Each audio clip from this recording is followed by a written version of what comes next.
Assalomu alaykum aziz kuzatuvchilarim. Yo'qotilgan sog'liqni izlab rukni asosida ishlanayotgan serial roliklarimiz davomi. Bugungi suhbatimiz ham tabobat haqida. Bugungi mavzuyimiz ham aynan mizojlar ilmiga bag'ishlanadi. Oldingi roliklarimda men bir sifatli hamda ikki sifatli mizojlar haqida tushuntirish berib o'tganman. Bugungi mavzuyimiz ham aynan murakkab mizojlarga bag'ishlanadi. Sababi Shayxur raisimiz Abu Ali ibn Sina o'zini ta'limotda murakkab mizojlarga shunaqa ta'rif beradi. Ikkita yoki undan ortiq sifat qatnashgan mizojlar murakkab mizojlar hisoblanadi. Agar buni adabiyotlardan o'rganishni xohlasangiz, bu narsa juda ham murakkab berilgan. Sababi murakkab mizojlar ba'zi bir adabiyotlarda 6 ta, ba'zi bir adabiyotlarda 8 ta, ba'zi deyarli 12 tagacha berilgan murakkab mizojlar. Men sizlarga buni sodda va tushunarli qilib tushuntirishga harakat qilyapman. Aynan sifatlarda tushunib olsangiz, juda ham tez tushunasiz, sodda bo'ladi. Yana bir xursand qiladigan joyi, kecha Telegram kanalimizda bitta kuzatuvchimiz savol yo'llabdi. Yangi dunyoga kelgan chaqaloq mizoji qanaqa bo'ladi? Juda ham o'rinli savol. Roligimizni kuzatib boring, albatta oxirida javob beraman. Buni tushunib olishingiz uchun mana shu rolikni oxirigacha ko'rishingiz zarur. Endi keling, murakkab mizoj hosil bo'lishini sizlarga o'sha aynan bir sifatli mizojlardan sodda tushuntirishga harakat qilaman. Mana zamonaviy tibbiyotda agar o'rganilsa, bitta oltin qoida bor. Ya'ni organizmni deydi, endi har bitta organizm o'ziga xos individual deb o'rgatiladi. Har qanday organizmni har qanday tashqi ta'sirga nisbatan javob mexanizmi, ya'ni himoya mexanizmi mavjud. Bu albatta bobo akalamiz Ibn Sinani nazardan ham chetda qolgan emas. U inson qanaqa tushuntiradi? Tasavvur qiling deydi u inson. Qish kunlari siz ko'chaga chiqsangiz, ko'cha sovuq hamda sovuq shamol bo'lsa, buni sizni tanangizga ta'sir qilmasdan iloji yo'q deydi u kishi. Demak deydi, siz sovushni boshladingizmi deydi, sizni tanangiz ichki issiqlik bilan javob qaytaradi. Yoki bo'lmasam siz juda ham achchiq ovqat yedingiz. Shuni achchiq yedingizki, tana isib ketadi. Demak, tanamiz bunga javob mexanizmi sifatida ichki sovuqlikni berib, tanani muvozanatga olib keladi.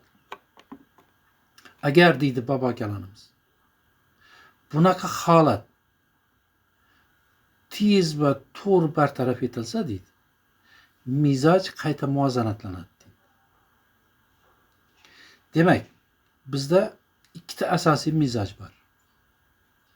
Endi umumiy mizoj mabada bemor davolashga to'g'ri kelsa, ikkita asosiy mizojni bilish juda ham zarur. Bulardan birinchisi tug'ma mizoj, tabiiy mizoj, ikkinchisi o'tkinchi mizoj. Ya'ni yoshga nisbatan o'zgaruvchi mizoj bo'ladi. Buni albatta keyingi roliklarda men batafsil sizlarga berib boraman. Qaysi yoshda qanaqa mizoj ustun bo'ladi. Undan tashqari mizojga ta'sir qiluvchi omillar bizda juda ham ko'p. Mana tabiat hodisalari bizga ta'sir qiladi. Ichki a'zolar mizojlari bizga ta'sir qiladi. Bizni ovqatlanishimiz bizga ta'sir qiladi. Bizni turmush tarzimiz bizga ta'sir qiladi.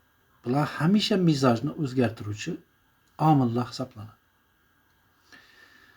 Agar bizni o'zimiz ikki sifatli mizojimizga tashqi tabiiy ta'sirlar bo'lsa, bu 3 sifatli mizoj yuzaga keladi.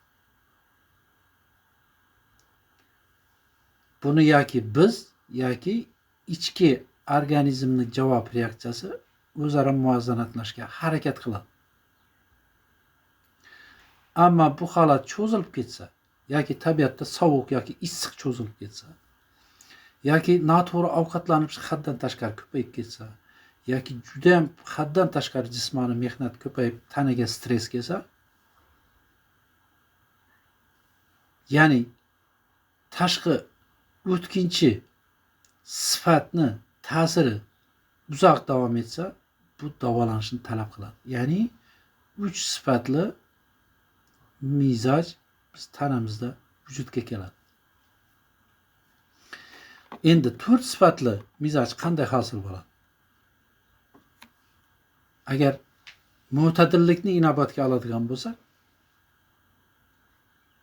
4 ta sifat agar bir xil kelganda mo'tadillik deb hisoblaydigan bo'lsak, 4 ta sifatdan qaysidir bir sifat ustunlik bilan keluvchi 4 ta sifat bor. Yoki issiqlik, yoki sovuqlik, yoki quruqlik, yoki ho'llik. Bu albatta kasallik bilan namoyon bo'ladi. Ya'ni o'zimizni tabiiy yoki o'tkinchi mizojimizga tashqi ta'sir, uning ustiga yana ichki a'zolar mizoji ham qo'shiladi. Bu albatta individual yondashuvni hamda davolanishni talab qiluvchi o'ta murakkab mizoj hisoblanadi. Ya'ni babakallarimiz aytadi, 4 sifatli holat deydi, kasallik holati deydi.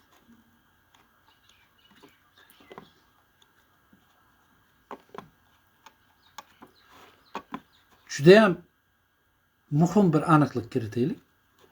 İnson tug'ma 4 sifatli mizoj bilan tug'ilmaydi.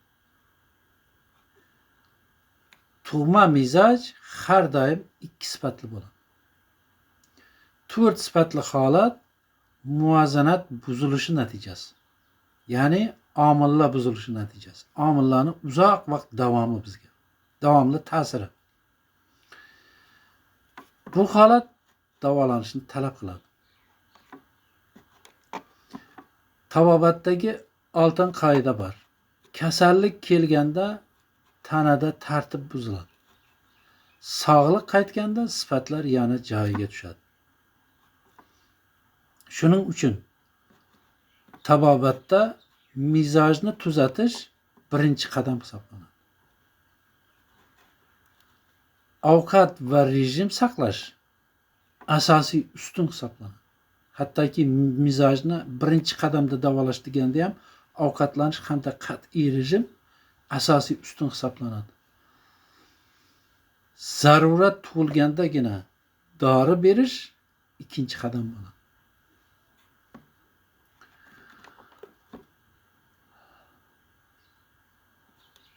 Endi ikki sifat qatnashuvchi o'tkinchi mizoj yoki yoshga nisbatan keluvchi yoki tabiat ta'siri yoki ovqatlanish ta'siri, bular vaqtinchalik holat hisoblanadi.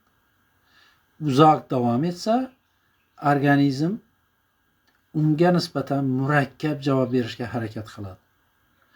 Natijada 3 ta yoki 4 sifatli patologik holat yuzaga keladi.